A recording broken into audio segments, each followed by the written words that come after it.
I am absolutely on. Sorry about that. Dogs keep my heart healthy. I am Lisa Orazietti. I have told you guys before, I'm a certified American Heart Association instructor. What does that mean?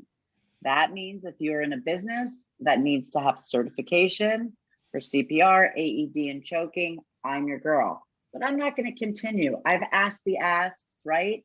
And my why is because I want all of you to be able to save a life of someone who collapses right in front of you, or a child's friend collapses on that field, or your coworker at the bank is on the ground. What would you do? Well, let's start. I'm going to make it quick. How long do I exactly have? I'm watching the clock. 5 minutes? If you're doing a presentation like this, you've got an extra 10 minutes. So you've got I can do it in 10. 15 minutes. So I'm going to introduce you to the unfortunate victim of everything. Okay. I'm going to move you because anytime we go to save a life and someone collapses, we need to be on a solid surface. So that is first and foremost. But how do we know this victim needs help? Okay. We know that he needs help because he is unresponsive. How do we know he's unresponsive? Because we ask him, are you okay? Are you okay? He is not okay. This is not okay, right?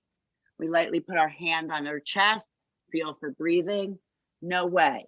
So if I'm at a business, a park, a mall, anyone with people, I'm going to point to you guys. Even though it's Zoom, we're live, I'm going to point.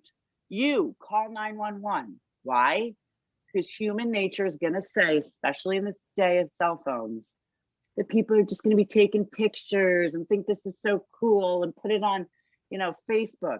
I need you to call 911 with intent. 911 is being called. I'm going to quickly tell you guys, babies, children, teenagers, women, older people, okay? Anybody, we are going to look for the nipple line. So if someone's collapsed, we're going to try to take off as many clothes as we can. Could be difficult. We are going to put the palm of our hands right in the nipple line, in between their chest, okay?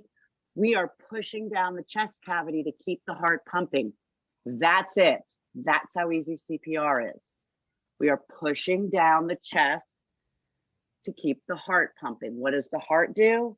It pumps blood and oxygen through the body. We are sustaining their life until help comes. Okay, now we're going to go down at least 2 inches in an adult, up to 2 inches in a child. And this is hard. This is tough stuff, guys, right? These aren't for wimps. We're going to do it with intention. Okay, we're going to use our hips and our shoulders. And we are going to get into a position, hips, shoulders, right? Palm in the nipple line, arms, and I'm going to compress. A lot of people know staying alive, that's great. I'm not a real good thinker. I don't think human nature lets us do 2 things at once. So I'm going to count, right? At a certain rate of 100 to 120. So now this person is in distress.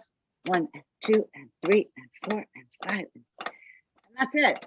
I'm going to do hands-only CPR until he becomes responsive. Maybe an arm moves, maybe their eyes flutter, okay? Or help comes, right? If help comes, I step back. I said, I've been doing CPR, hands-only compressions. They'll come in and help, okay? Or I'm walking the park with my friend Chris. We're business office space owners, right? He knows it. He's seen it. I'm doing CPR. I'm getting a little tired. And I said, Chris, take over, okay? So CPR hands only is what is sustaining their life. You can do it. This is a 5-minute presentation and I'm looking at you guys telling you you can do it. Anybody can help save a life. So to review, are you okay? Are you okay? They're not okay. No pulse, right? Not breathing, hands only CPR. 1 and 2 and 3 and 4, 6 and 7, and I'm just gonna keep going. And this is it. I'm gonna get tired, but in a real emergency, right? The adrenaline is kicking in and you've got this. I promise, okay? One Yeah. question, sorry to jump in. That's okay. What if you feel a pulse, but they're not responsive? You should not do CPR, right? So you should not do CPR. However, here's the thing, for laymen like us, right? If you think you feel a pulse, right, but they're not breathing, the pulse is probably going to go away. They're unresponsive. Okay. Right? Yeah. But again, I'm going to tell you one thing. The only bad CPR is no CPR. Okay. I've told this, my kids are D1 athletes, right? I went to their colleges. They would ask me the questions about the passed out fraternity guy. I'm going to tell you, if this person doesn't need CPR and I'm in their space, they're going to let me know. Okay. So that's that. Quickly moving ahead, choking. Oh my gosh, I'm at Starbucks. My girlfriend we're catching up. She swallows a piece of biscotti. She is not breathing. Okay. I asked her, are you choking? She's probably going to be going like this, right? Terrible. You know that feeling when all you want to do is breathe, right? She is not breathing, right? I mean, yeah, she is not breathing, but she's responsive, right? Her hands, she wants to breathe. I'm going to go help her. I'm going to tell all of you to help her. We're on Zoom. It's kind of embarrassing for you guys to feel your own belly button, okay? But I'm going to tell you, we're going to make a fist, okay? We're going to wrap our arms, standing up, of course, but this is Zoom. We're going to feel for their belly button, and we're going to bring our arms right above their belly button, slightly forward, and we're going to go in, up, in, up, in, up, in, up. Choking is an easy save. I'm not saying that to make us feel good today. I'm telling you that the Heimlich maneuver has been around, invented by Dr. Heimlich, and abdominal thrust is the easiest way to get an object out, okay? So we're gonna be standing up, putting our arms around, it could be a child, right? If it's a super tall adult, I tell them to kneel down, they're conscious. Please remember that. I'm gonna go around, feel for their belly button, slightly forward, and up, and up, and up. Out it comes, okay? To take my class, there's exceptions to pregnant women, heavy women, someone in a wheelchair, but those are not for today. What is for today is, last thing quickly before I wrap up, if I'm choking, I'm an empty nester. Those annoying dogs, love them to death. They cannot call 911 for me, correct? So I'm choking. I'm in my house alone. What do? I have some time. It's like swimming in a pool, right? I'm choking on something. I'm conscious. I could call 911. When we hang up this Zoom at 9 o'clock, I want you all to explore your cell phone and how to call 911 without facial recognition or finger or anything complicated. For iPhones, my iPhone, you take the right side. So remember, I can't speak. I'm choking. I need help. I'm going to press. If I'm looking at my phone, it's the right hand button. Press, press, press, press, press, press, press. 911 is going to be called. If we're experimenting with it, we have to stop it. Okay. But when we get off this Zoom call, make sure you know how your cell phone works. Okay. Last comment, right? It's like the homework assignment I give to everybody because we're not thinking.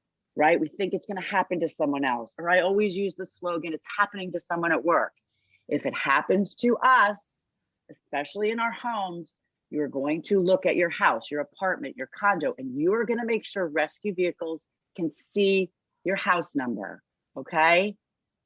It's not like the movies where they're going to pinpoint you exactly. Oh, Lisa's in distress, not, XYZ house. They can't really find me. Will Waze take me to your house? I don't know. Make sure your number is bold and clear so rescue vehicles can find you. And on that note, if you're in distress by yourself, in your house, feeling possibly a heart attack or anything like that, go out your front door and wait for help. Best we got, okay?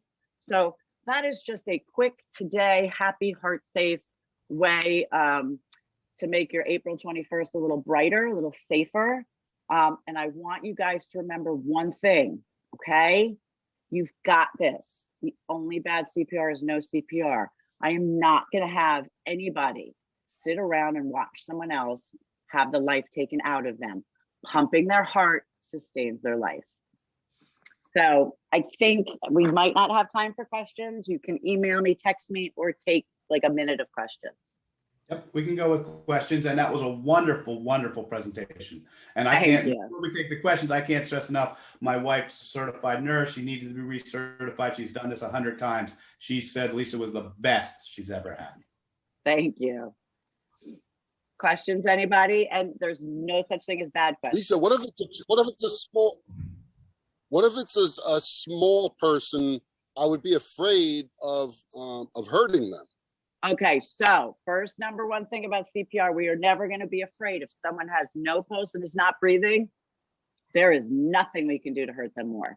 Second thing is this. Let's say this is my little old grandma Matilda. She's tiny, right? You're afraid of hurting her. Or my 4-year-old nephew, we're going to take our palm, same situation, but maybe only go up to 2 inches instead of down 2 inches. So maybe I would put my hand and not go as deep. But we have to do it, Tim. We cannot be afraid, because if somebody's not breathing and has no pulse, we can't possibly hurt them. I promise. Any other Chris? questions? All right, we'll kill the live service, but we'll stay on if anyone else has any other questions. I think Chris has one question.